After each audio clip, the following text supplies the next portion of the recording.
This is Right to Life Radio with John Girardi on Power Talk 96.7 and AM 1400, a production of Right to Life of Central California. And now, here's your host, John Girardi. A Merry Christmas, one and all, from all of us at Right to Life of Central California. Merry Christmas. Yes, it may be Christmas morning, but Right to Life Radio is still on the air. John Girardi here with the CEO of California Family Council, Jonathan Keller. How's it going, Jonathan? It's good, John. Merry Christmas to all the listeners and everybody else watching this. I hope you're having a wonderful time with family whenever you are actually listening or seeing this. Yes, exactly. All right.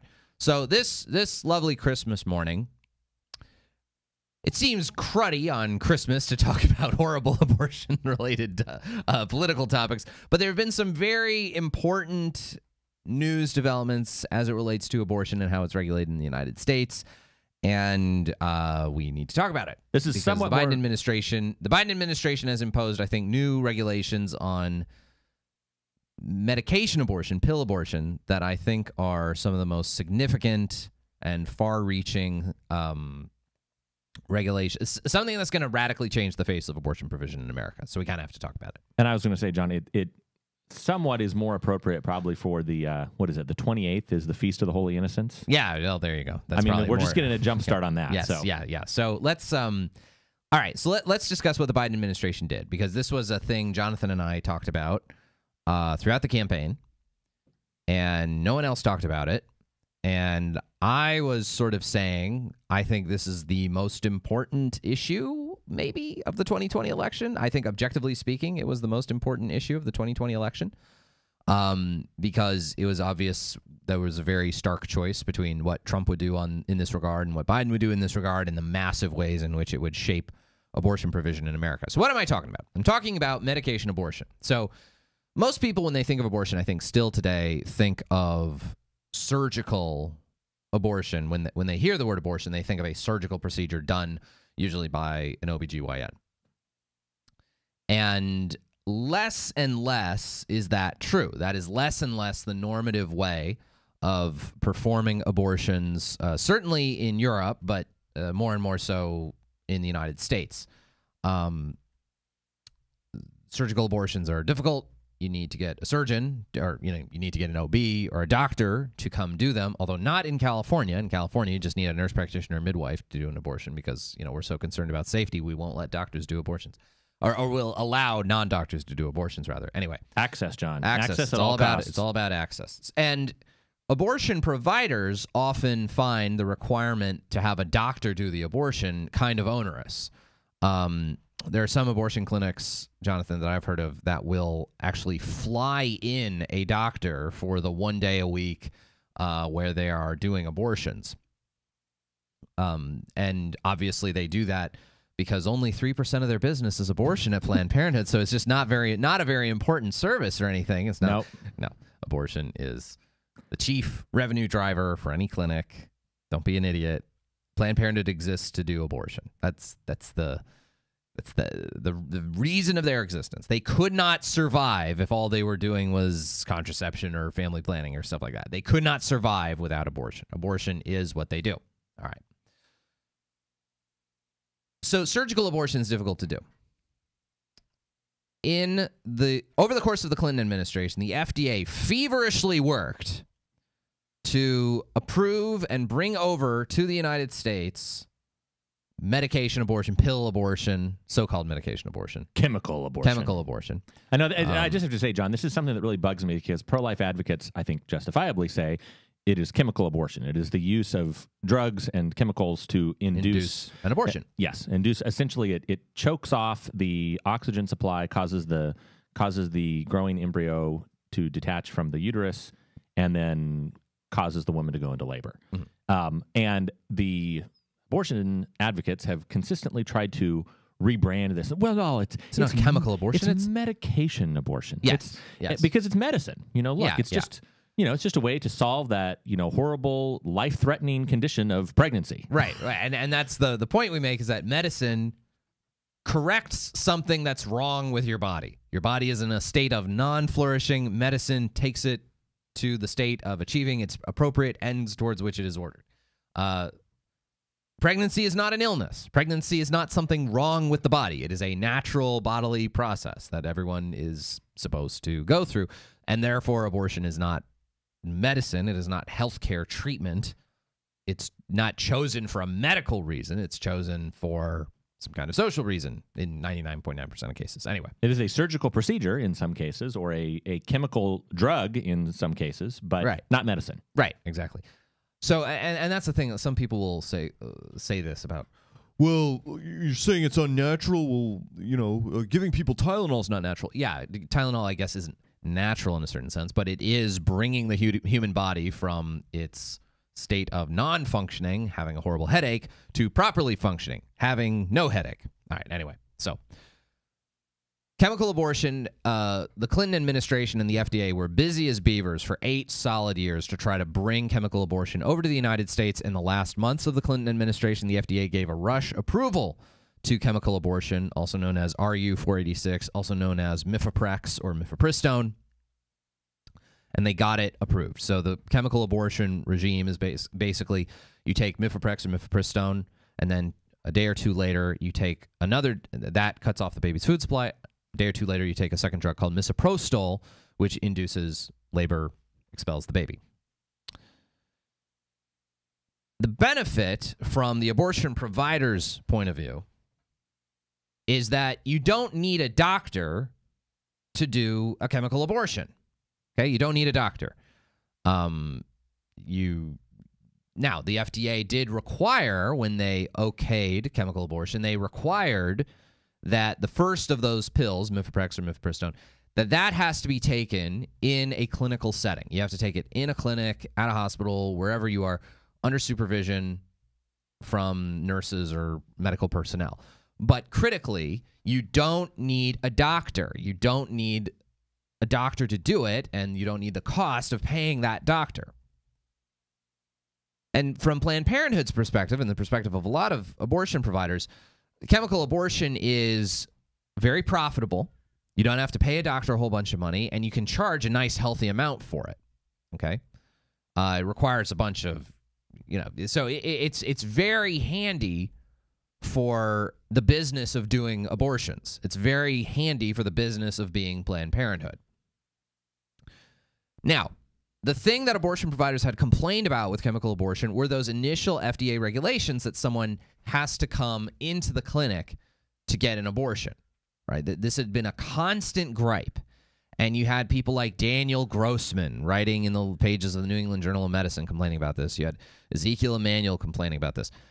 They basically, their contention is that abortion needs to be safe, legal, and universally accessible. All right, and this is the language of the modern day left.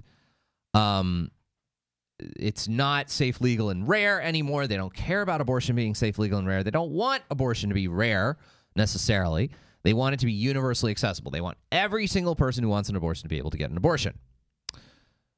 And the requirement of having to come into a clinic to get an abortion was viewed by many on the left as being excessively onerous. Okay, because how dare you make someone, drive a car to come to a medical appointment? The left would constantly argue, well, this state only has so many abortion clinics, so how can you expect someone to drive there? We had all of these sob stories, Jonathan, during, you may remember, with SB 24. Just, oh my gosh. Okay, so SB 20, yeah. Heartbreaking stories.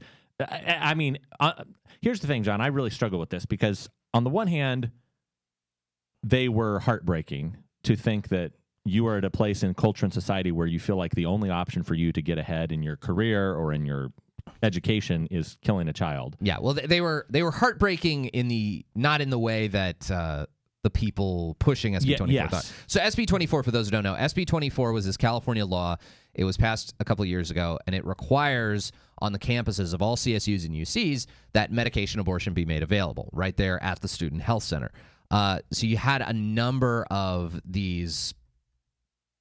When it was introduced in the state legislature, they would bring forward these students with these, quote, sob stories of, I was going to get an abortion, but it took me hours to get a bus to drive to the clinic, and it was so disruptive and difficult for me to go to a clinic, which Jonathan and I were laughing, like, we're getting upset about this? Yes. That an adult has to travel to a healthcare clinic to get a healthcare service. Welcome to being an adult, sweetheart. I mean, sorry to say, but and John, the crazy thing is, you think of any think of anything that would be mundane.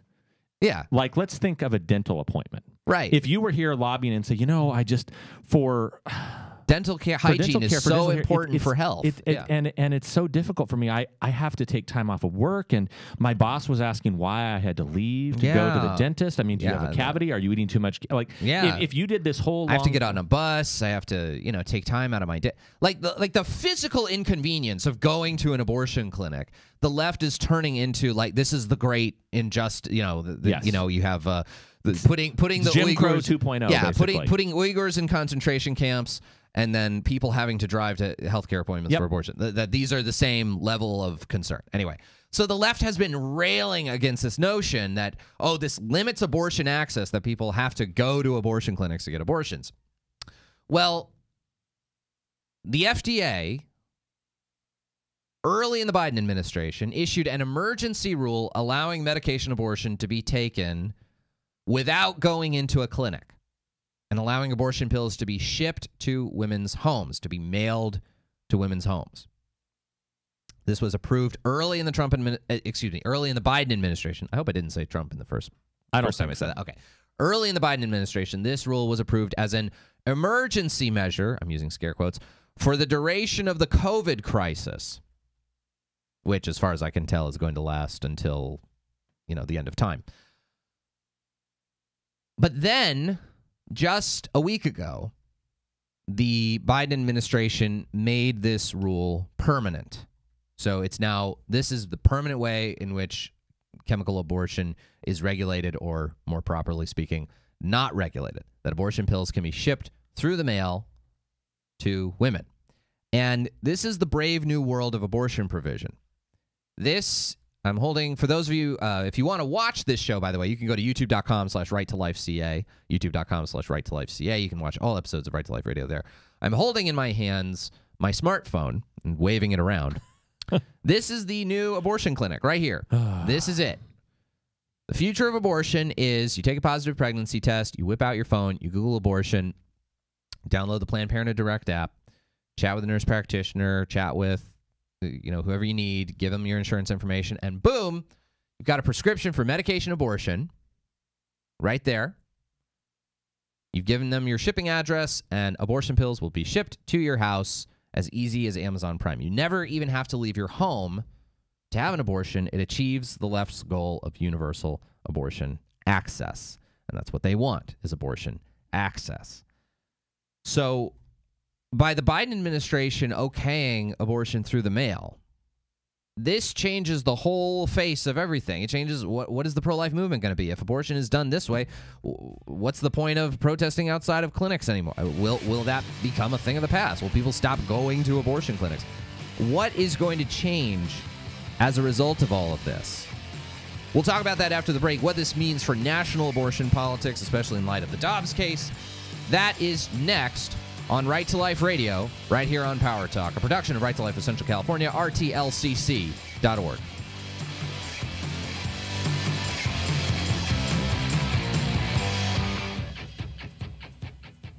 All right, Jonathan. Yes. All right, so we're discussing the Biden administration and the new rules that they instituted through the FDA to allow abortion pills to be shipped through the mail. So now abortion comes to your house. You don't have to go to an abortion clinic. They will be shipped to your house. Now, different states are kind of regulating this stuff differently. There are some states that knew this could be possible and have already banned shipping abortion pills through the mail, but many states do not. Now, this raises a question I think that's interesting, Jonathan, out of the Dobbs case, which is, if Dobbs goes the way we sort of think it will, which is to say it turns over abortion regulation to the various legislatures. And the way a lot of people talk about this is abortion should be an issue for the state legislatures. Let all the people decide how they want to regulate abortion in their state. And this has been kind of a talking point of some people on the right. Now, I don't 100% love that talking point. I don't think your human life should be up to a majority vote of the California legislature. Just like your rights to speech, or servitude, like not to be a slave. Yeah. you know, I don't there's think some things that should be beyond the plebiscite of 51%. Right, exactly. Yeah, that's the whole point of putting a bunch of stuff into the Bill of Rights, was that no, we wanted some things that were protected from raw majority rule, like our right to speak and our right to free exercise of religion and our right to keep and bear arms, and all these other stuff, all these other things that are protected by the super majoritarian protections of the Constitution. You can't change the Constitution unless you have huge sweeping national consensus, 2/3 of the House, 2/3 of the Senate, 3/4 of the state legislatures, etc. And I think life should be protected that way. I think life is protected that way. I think you can reasonably read the 14th Amendment as protecting the life, liberty, and property without due process of law. And that protection of life should extend to persons that include unborn persons. Anyway, nonetheless, I'll certainly take a situation where some states can ban abortion rather than no states can. However, a question like this, can abortion pills be sent through the mail?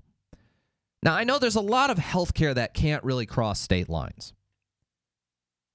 But, look, when you have, I guess the thing is, if Dobbs is decided correctly, in the way that we would prefer, where abortion can be regulated by every state however they want, I don't think abortion ceases to be a hugely important question of national concern.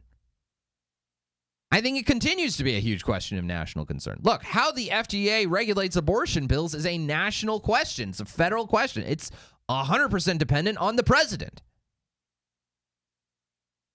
How the FDA is going to regulate abortion, how interstate commerce involving abortion, how that works, that's regulatable by Congress. You had Democrats in Congress just, a couple months ago passed, the most egregious, pro-abortion law that any of us had ever seen, where basically it was basically to make the country Roe v. Wade overturn proof. Basically to mandate every state has to have legal abortion for all 9 months of pregnancy for literally any reason, and that no state law could contravene this federal law, and basically that it would make the requirements of Roe a normal federal law rather than a constitutional mandate. That's what it would be. Rather than saying the Constitution requires this, they would just pass a law and say this law requires it. All right. So abortion will continue to be a huge national issue, not just a state issue. Okay? And I think last week, Jonathan, we talked about this, how some people said, like, I think actually our country's going to be more divided rather than less if Roe v. Wade is overturned, that when you start to have, free states and abortion states, that if anything, we're setting ourselves up for a kind of America before the Civil War situation, like slave states and free states. Like, it's sort of shocking to me that, I don't know. I think there's a lot of naivete on the part of some people on the right to think that, well, no, this is the most stable way of doing it. No, these are still huge nationally important issues that relate to abortion. Well, and John, especially with California, the proposals that we'll probably talk about after the break, which we will, that Newsom is proposing, like that, it is truly insane, the type of stuff that he is trying to do, and I don't see how that is sustainable nationwide in the long term. When we return, Jonathan and his organization did a really important talk about a really important presentation that I hope all of you will watch regarding the radical abortion proposals in California. We'll get to it next on Right to Life Radio. Right to Life Radio with Jonathan Keller. Okay, Jonathan. So your organization, California Family Council, does a lot of stuff with us at Right to Life Essential California. Yes. We are very friendly organizations. Indeed. Not all pro-life organizations play friendly with others. I won't say any names. But yours does. And I think ours does, too. I agree. Yeah. We try to collaborate. It's a rising tide lifts all boats. Yeah. Collaboration. Exactly. So, Jonathan and his organization, California Family Council, had a webcast earlier this week on Tuesday, in which they discussed some of the horrific proposals that California is putting forward to become an abortion sanctuary state, is the way that Gavin Newsom is framing it, that he wants California to be an abortion sanctuary state. And John, I wish that we could use GIFs on the radio or on podcasts, because if there was an opportunity to use a GIF here for the phrase abortion sanctuary, it would be let me see, Inigo Montoya from The Princess Bride. Yeah, exactly. You keep on using that word. I do not think it means what you think it means. Yes, exactly.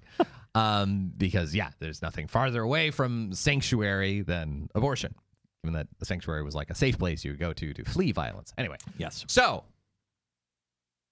what are the kinds of things that California is proposing to do? The state of California, now this was a kind of governor's select commission that he threw together. 40 state and national abortion rights, quote unquote, advocacy groups. Right. People very concerned with their. And by the way, let's note this. I want to point out the money aspect for a lot of this. Okay. So, follow the money is almost always a wise, bit of counsel to impart. And so here's the governor saying, "Oh, I'm concerned about the provision of abortion.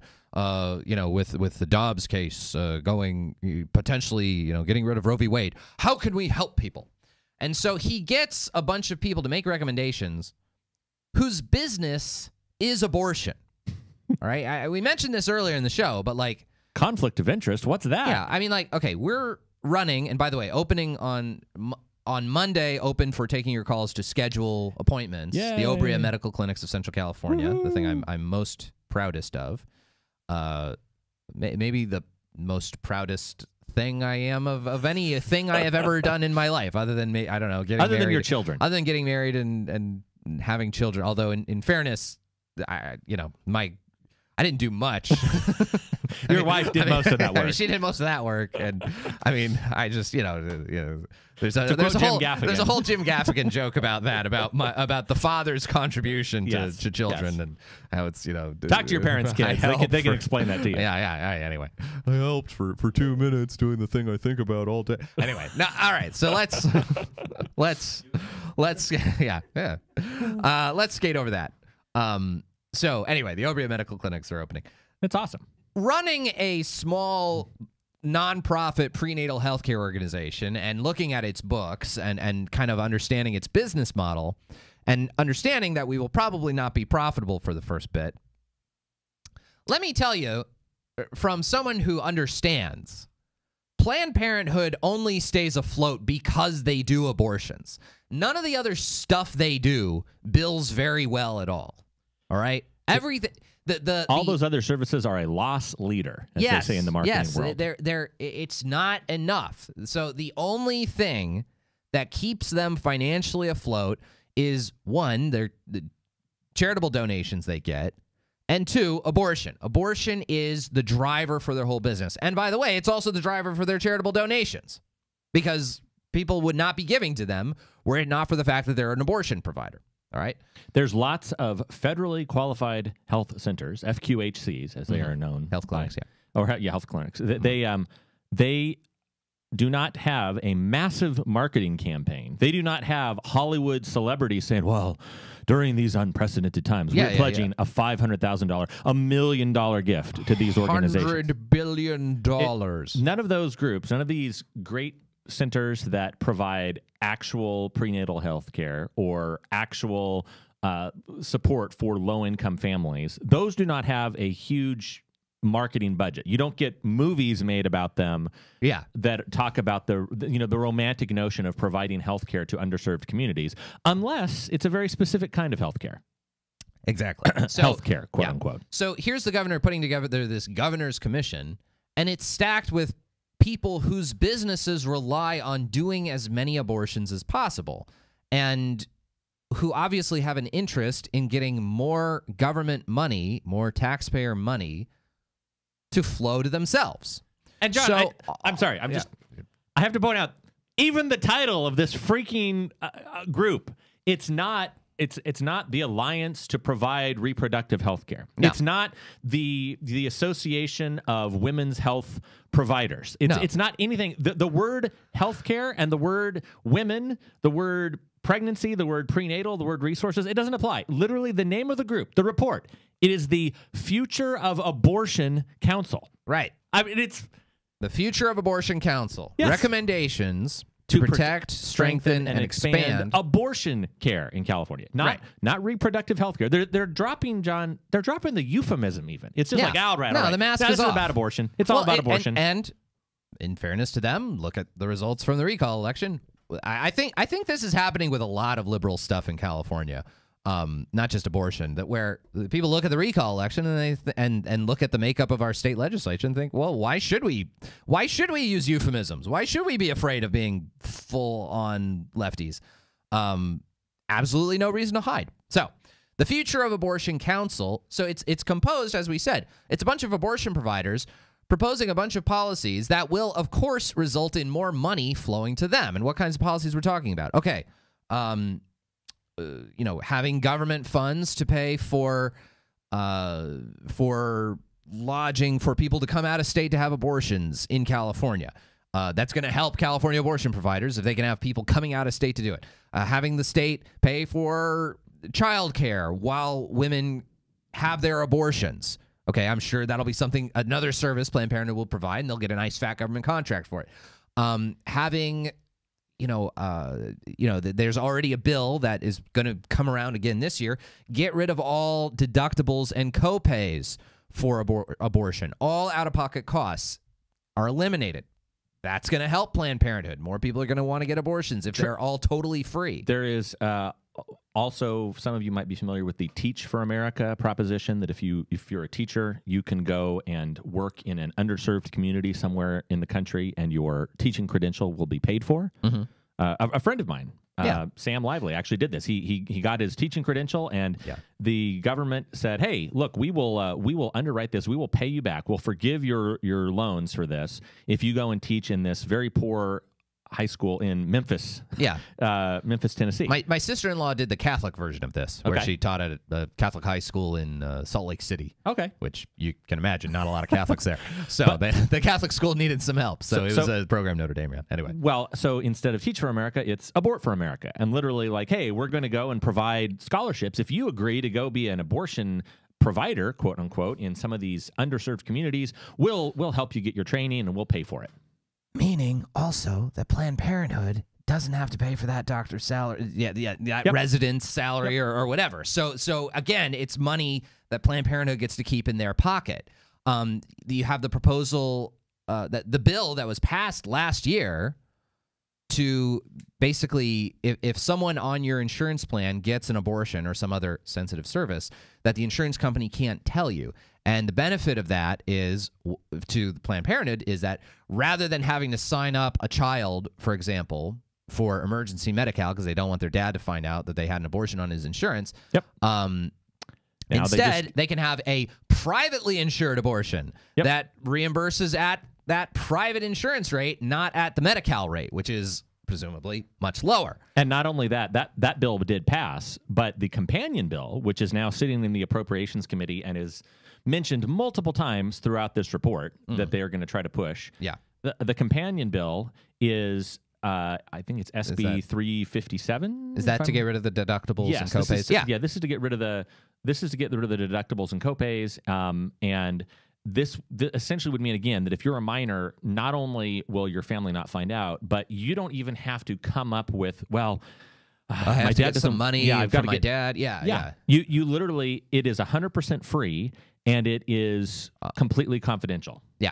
So this is, when we're talking about the, quote, future of abortion plan here in California, let's understand whom this is really benefiting. This is benefiting abortion providers. This is looking out for abortion providers. And they're going to try to have California become a magnet for other states to come and do abortions. But here's the thing I note. Jonathan, let's just think about the states that border ours. Mm-hmm. Do you really think, if Roe v. Wade is overturned, do you really think Arizona is going to outlaw abortion? I don't. I find think that so. hard to believe. Do you think Nevada is going to outlaw abortion? No. Do you think Oregon is going to outlaw abortion? Definitely not. Do you think Washington State is going to outlaw abortion? No. Now, do you think New Mexico is going to outlaw abortion? Do you think Colorado is going to outlaw abortion? Maybe Utah. But if you're in Utah, what are you more likely to do? Go to Colorado for an abortion or go to California for an abortion? Or go to Nevada for an abortion? Maybe Idaho will outlaw abortion, but if you're in Idaho, again, what are you going to do? Are you going to go to California for an abortion or Oregon or Washington State for an abortion? So, Texas, is Texas going to outlaw abortion? Maybe. But presumably they would more likely to go to New Mexico for an abortion. Maybe they'd come to California. I don't know. What I'm getting at here is, and maybe we'll extend this into the next segment. We're going to give all this money to abortion providers for a problem that might not even happen, for a problem that might not even occur of people coming to California because there's nowhere else where they can get an abortion.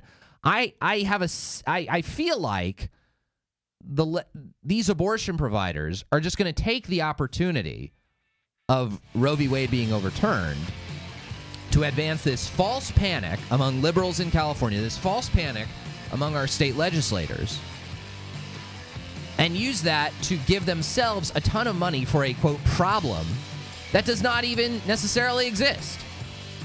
That of people having nowhere else to go but California for their abortions. We'll discuss this more after the break. This is Right to Life Radio right here on Power Talk. John Girardi and Jonathan Keller with you.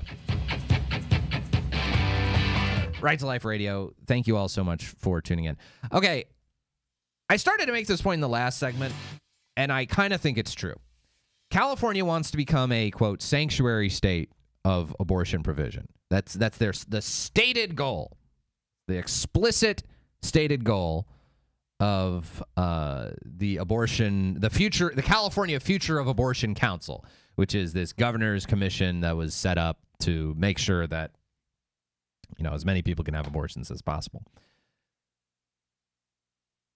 And the idea being, other states are going to ban abortion. So therefore, California needs to step up to serve those out-of-state people to make sure that they can come to California to get abortions.